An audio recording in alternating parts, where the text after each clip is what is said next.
Hello અને નમસ્કાર મિત્રો, કેમ છો બધા? મજામાં ને? મિત્રો, હું મહેતા ફરી એકવાર સ્વાગત કરું છું તમારું તમારી પોતાની ચેનલ પર. મિત્રો, મેથી કે જેને અંગ્રેજીમાં આપણે લોકો ફેંગ્રિક સીડ તરીકે ઓળખીએ છીએ, અને આમ કહેવા જાવ ને તો હજારો વર્ષોથી મસાલા ઉપરાંત દવા તરીકે આયુર્વેદમાં પણ તેનો ઉપયોગ કરવામાં આવી રહ્યો છે. અને એટલું જ નહીં, સાથે સાથે જણાવું તો મેથી કે જેને આજે આધુનિક વિજ્ઞાન અને આયુર્વેદ બંને તેના મહત્વને સ્વીકારી રહ્યું છે અને તેનું જે ઇમ્પોર્ટન્સ આપણા શરીર માટે રહેલું છે તેને માન આપી રહ્યું છે. જી હા મિત્રો, આજના આ વિડીયોમાં હું તમને લોકોને મેથીના કેટલાક એવા જબરજસ્ત ફાયદાઓ વિશે જણાવવાનો છું કે જો તેનો પ્રયોગ તમે લોકો પણ કરી લેશો ને તો 1 મહિના પછી ગેરંટી સાથે કહું છું મિત્રો, તમે લોકો પણ અહીં ફરી એકવાર આ વિડીયોમાં આવી અને કોમેન્ટમાં લખવા મજબૂર થઈ જશો કે ચોક્કસથી ના, આ ફાયદાઓ સાચા છે અને ખરેખર તેનાથી લાભ થયો છે. મિત્રો, આ વિડીયો માત્ર બનાવવા ખાતર નથી બનાવતો, પરંતુ ખરેખરમાં માનવ સ્વાસ્થ્યને સુધારો મળી શકે અને આપણી હેલ્થમાં ઇમ્પ્રુવમેન્ટ આવી શકે એ મુખ્ય હેતુ આ વિડીયોને છે. તો ચાલો બીજી વાતો ન કરતા સીધો જ શરૂ કરી દઈએ આજનો વિડીયો કે જેમાં આપણે લોકો જાણવાના છીએ મેથીના ફાયદાઓ વિશે. મિત્રો, મેથીના ફાયદામાં ફાયદા નંબર 1ની વાત કરવા જાઉં તો તમને જણાવી દઉં કે પલાળેલી મેથી. જી હા મિત્રો, રાત્રિના સમયે મેથી પલાળી દેવાની છે અને વહેલી સવારે ઉઠી અને આ મેથીને ચાવીને ખાઈ જવાની છે અને તેનું પાણી છે તેને પી જવાનું છે. જો આવું કરવામાં આવે 1 મહિના સુધી સતત, તો મિત્રો તમને જણાવી દઉં કે તમારા શરીરમાં સાંધાઓને લગતા ગમે તેવા દુખાવા હોય, એનો મતલબ કે તમને લોકોને ઘૂંટણનો એટલે કે ગોઠણનો દુખાવો હોય, તેની સાથે સાથે કમરનો દુખાવો રહેતો હોય, ગરદનનો દુખાવો રહેતો હોય કે પછી આખા શરીરમાં અન્ય કોઈ પણ સાંધાઓને લગતા દુખાવા રહેતા હોય ને, એ સંપૂર્ણપણે દૂર કરી દેવાનું કાર્ય મેથી છે તે ખૂબ જ સારી રીતે કરે છે. અને જો મેથી ખાવી પણ ક્યારેક ચૂકાઈ જાય ને તો એના બદલામાં તમારે લોકોએ માત્ર ગરમ પાણી પીવાનો આગ્રહ રાખશો ને તો પણ તમને આ સાંધાના દુખાવામાંથી ઘણી ખરી અંશે રાહત મળી રહેશે. ત્યાર પછી મિત્રો વાત કરવા જાઉં તો મેથી છે તેને એક અસાધ્ય બીમારી માટેનું સુપર ફૂડ માનવામાં આવ્યું છે. જી હા મિત્રો, હું વાત કરી રહ્યો છું ડાયાબિટીસની. મિત્રો, જે લોકોને ડાયાબિટીસ છે અથવા તો એવા લોકો કે જે પ્રી ડાયાબિટીક છે અથવા એવા લોકો કે જે નોર્મલ લાઈફ જીવી રહ્યા છે, તો તેમને લોકોએ પણ મેથીનું સેવન ચોક્કસથી કરવું જોઈએ.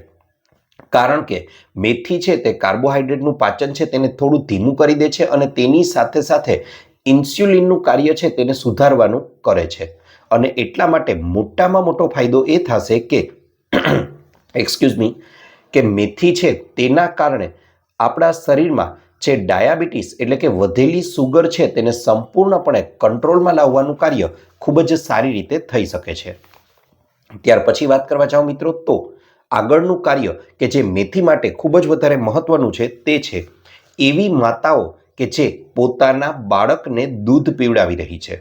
જી હા મિત્રો, એવી માતાઓ કે જે પોતાના બાળકને દૂધ પીવડાવી રહી છે, ઘણીવાર એવું બને છે કે માતાઓને બ્રેસ્ટ ફીડિંગ કરાવે છે ત્યારે તેમની દૂધ છે તેમનો જથ્થો ઓછો આવે છે. તો આવી માતાઓએ પણ ચોક્કસથી મેથીનું સેવન કરવું જોઈએ, કારણ કે મેથીના નિયમિત સેવનથી માતાઓના જે દૂધ હોય છે તેમની ક્વોલિટી અને ક્વોન્ટિટી એટલે કે ગુણવત્તા છે અને જથ્થો છે બંનેમાં વધારો થાય છે અને તેના પરિણામ સ્વરૂપે જે બાળક છે તે વધારે તંદુરસ્ત બની શકે છે.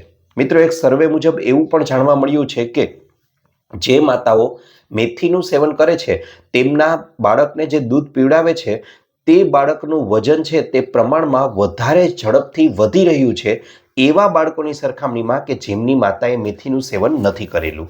સાથે સાથે મિત્રો, આગળના ફાયદાઓની વાત કરવા જાઓ તો માસિકનો સમયગાળો એ બહેનો માટે આખા મહિના દરમિયાનનો એક અગત્યનો અને સેન્સિટિવ એટલે કે સંવેદનાત્મક સમયગાળો હોય છે.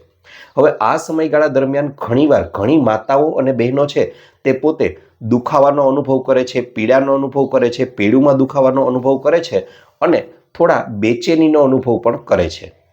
હવે મિત્રો, આ માતાઓ કે બહેનો છે તે આ જ રીતે પલાળેલી મેથીનું સેવન શરૂ કરી દે તો તેમને માસિકનો સમયગાળો છે તે ખૂબ જ સરળતાથી પસાર કરી શકશે. આ તમામ પ્રકારના દુખાવાઓથી ખૂબ જ સરળતાથી રાહત મેળવી શકે છે અને તેની સાથે સાથે મેથી છે તે માસિક ચક્રને નિયંત્રિત કરવાનું કાર્ય પણ ખૂબ જ સારી રીતે કરે છે અને તેને રેગ્યુલર બનાવવાનું કાર્ય પણ ખૂબ જ સારી રીતે કરી આપશે. સાથે સાથે મિત્રો વાત કરવા જાઓ તો પુરુષોની વાત કરવા જઈએ તો પુરુષોમાં જાતીય શક્તિ છે તેમાં વધારો કરવાનું કાર્ય મેથી છે તે ખૂબ જ સારી રીતે કરે છે. એટલે કે પુરુષોમાં ટેસ્ટોસ્ટેરોન અંતઃસ્ત્રાવ છે તેની ગુણવત્તામાં અને તેના જથ્થામાં વધારો કરે છે અને જાતીય શક્તિમાં વધારો કરવાનું કાર્ય ખૂબ જ સારી રીતે મેથી છે તે કરે છે. માટે પુરુષોએ પણ ચોક્કસથી પલાળેલી મેથી છે તેનું સેવન કરવું જોઈએ. આગળ વાત કરવા જાઓ મિત્રો તો એવા લોકો કે જે પોતાનું વજન છે તેને ઘટાડવા માંગે છે તે લોકોએ ચોક્કસથી મેથીનું સેવન કરવું જોઈએ. કારણ કે વજન ઘટાડવા માટે ખૂબ જ વધારે ઉપયોગી જો કોઈ વસ્તુ સાબિત થઈ હોય તો એ છે પલાળેલી મેથી.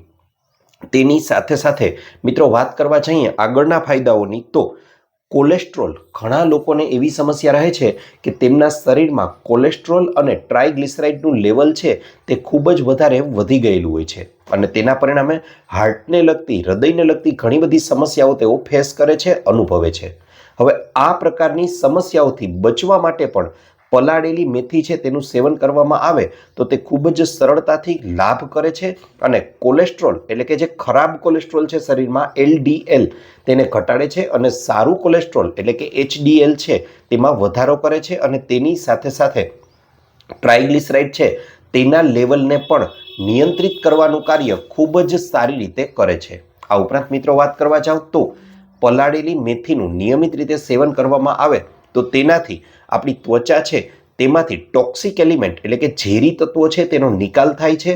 પછી એ પરસેવા સ્વરૂપે કે અન્ય સ્વરૂપે આપણા શરીરમાંથી નિકાલ પામે છે. તેની સાથે સાથે ત્વચાની સુંદરતા વધારે છે, ત્વચાની કરચલીઓને દૂર કરે છે અને આ ઉપરાંત આપણી વાળની પણ સુંદરતા વધારવા અને વાળને કાળા, લાંબા અને મજબૂત બનાવવા માટે પલાળેલી મેથી છે તે ખૂબ જ વધારે મહત્વનો અને અગત્યનો ભાગ ભજવે છે.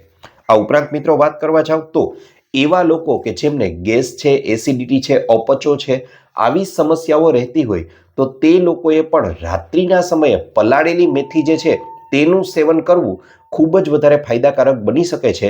કારણ કે આવા પ્રકારની તમામ સમસ્યાઓ છે તેનાથી છુટકારો આપી અને એક સ્વસ્થ પાચન તંત્ર બનાવવાનું કાર્ય પણ પલાળેલી મેથી છે તે ખૂબ જ સારી રીતે કરે છે. હવે મિત્રો આ તો વાત થઈ પલાળેલી મેથી ખાવાના અને તેનું પાણી પીવાના કેટલાક ફાયદાઓની. સાથે સાથે મિત્રો હવે તમને એ પણ જણાવી દઉં કે મેથી છે તેનું સેવન કઈ રીતે કરવું જોઈએ. તો મિત્રો એ વાત કરીએ તો સૌથી પહેલાં તો તમે રાત્રિના સમયે એક વાટકી પાણી લઈ લેવાનું છે. તેમાં લગભગ અડધી ચમચી અથવા તો એક નાનકડી ચમચી જેટલી મેથી લઈ લેવાની છે. તેને એ પાણીમાં પલાળી દો. હવે વહેલી સવારે જ્યારે ઉઠો છો ત્યારે તમે નાસ્તો જ્યારે કરવાના છો, બ્રેકફાસ્ટ લેવાના છો તેના 15થી 20 મિનિટ અથવા 10થી 15 મિનિટ પહેલાં તે મેથીને ખાઈ જવાની છે ચાવીને. તમને પ્રશ્ન થાય કે ભાઈ મેથી એટલે કડવી વસ્તુ છે એને ચાવવી કેમ? પણ મિત્રો વિશ્વાસ રાખજો, એકવાર મેથીને પલાળી અને વહેલી સવારે ચાવી અને ખાવાનો પ્રયત્ન કરો એ જરા પણ કડવી નહીં લાગે. તેની લગભગ એમ કહેવા જાવ ને તો 90% કડવાશ છે એ તમને લોકોને દૂર થઈ ગયેલી જણાશે. અને ઉપરથી આ જે પાણી છે મેથીનું તેને પી જવાનું છે. નિયમિત રીતે આ પ્રયોગને કરવાનો છે.